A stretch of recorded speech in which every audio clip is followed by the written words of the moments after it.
No, and it all ties into exactly what you're talking about. There was in Fort Worth, there was a chain of automotive aftermarket, stores which don't exist anymore.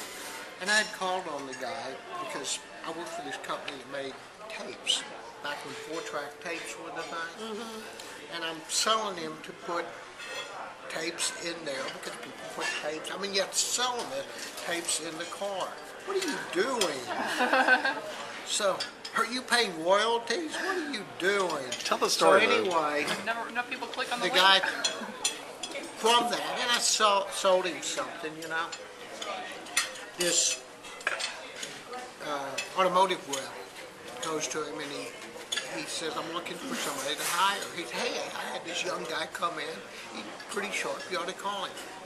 What I know about automobiles, I didn't know a water pump from a fuel pump. And he calls me up. It turns out he was, his name was Morris Robinson. And he needs somebody to drive. He was getting old. He couldn't see.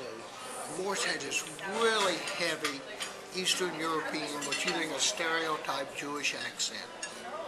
And during the Depression, and you couldn't even, I can imagine back then, he was like the country's #1 salesman for Pierce Arrows during the Depression.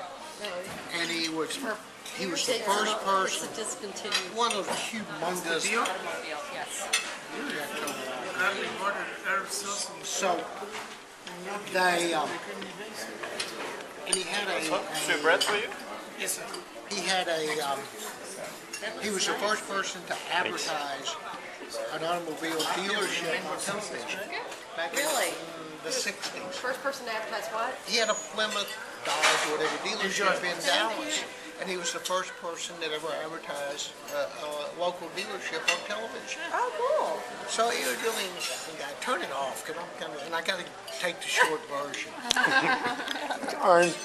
Anyway, so Morris Robinson has a Plymouth Dodge dealership in Dallas, and he's the first person to advertise on local television an automobile agency.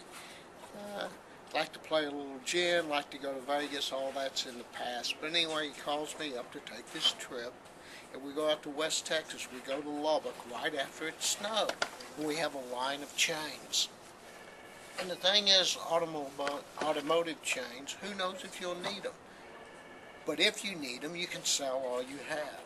So the program was, if you buy a dozen, you get shipped 2 dozen. And in the spring, if you haven't sold the second dozen, you can return them. Well, it really bothered me thinking about how much does it cost to return them, and that's what I got hung up on. And we're in this inexpensive motel room that night with Morris sitting on the bed with his garters on and his boxer shorts and his old man pooch and his white beater t-shirt. And he's saying to me, so son, tell me the story, pitch me the chains. And I hem and haw and kind of fumble around. And he looks at me and says, you schmuck, let me tell you something. Never apologize or be embarrassed for selling.